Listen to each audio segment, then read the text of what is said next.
Hello! అందరూ నమస్కారం. Movie రేఫ్ 'rabbit trap' 2024 release అయింది. అమెజాన్ ప్రైమ్ మీద స్ట్రీమింగ్ అవుతుంది. ఇదొక horror drama movie.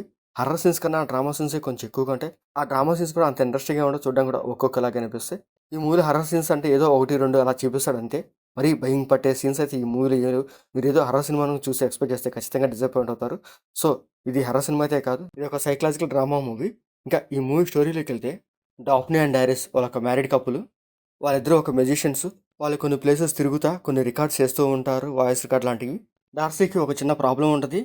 Bad dreams వస్తాయి. తను బాగా డీప్ స్లీప్‌లో ఉన్నప్పుడు తను ఎలా ఫీల్ అవుతున్నాడని కూడా రికార్డ్ చేస్తది. అలా వాళ్ళ కపుల్ చాలా హ్యాపీగా ఉంటారు.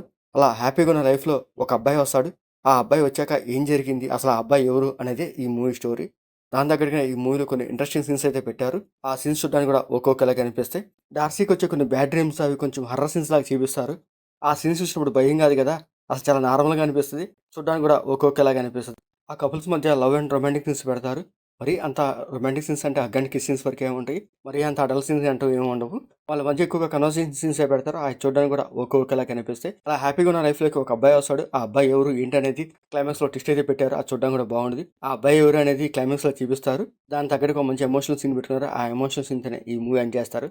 ఇంకా ఈ మూవీలో డాఫ్నిగా, డార్సీగా వాళ్ళ క్యారెక్టర్స్ బాగుంటాయి. వాళ్ళ క్యారెక్టర్స్ తగ్గట్టు వాళ్ళ యాక్టింగ్ పర్ఫార్మెన్స్ కూడా బాగానే ఉంటది. ఇంకా ఈ మూవీలో మ్యూజిక్ కూడా పర్లేదు ఒక్కొక్కలాగా అనిపిస్తది.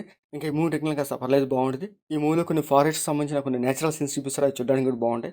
ఇంకా ఈ మూవీలో బ్లడ్ సీన్స్ కానీ, అడల్ట్ సీన్స్ కానీ అంతగా ఏం లేవు. మూవీ ఓవరాల్‌గా అయితే పర్లేదు. ఏదో ఒకసారి చూడొచ్చు. ఈ మూవీలో ఏవో హర్రర్ సీన్స్ ఉంటాయని చూసి ఎక్స్‌పెక్ట్ చేస్తే ఖచ్చితంగా డిసప్పాయింట్ అవుతారు. అలా కాకుండా వెరీ లో ఎక్స్‌పెక్టేషన్‌తో ఈ మూవీ చూడండి. ఇంకా ఈ మూవీ అమెజాన్ ప్రైమ్ స్ట్రీమింగ్ అవుతుంది. మీకు నచ్చితే చూడండి. లేకపోతే లీవ్ ఇట్. మీకు మా ఆడియోస్ నచ్చితే లైక్ చేయండి, షేర్ చేయండి, సబ్స్క్రైబ్ చేసుకోండి. Thank you for watching.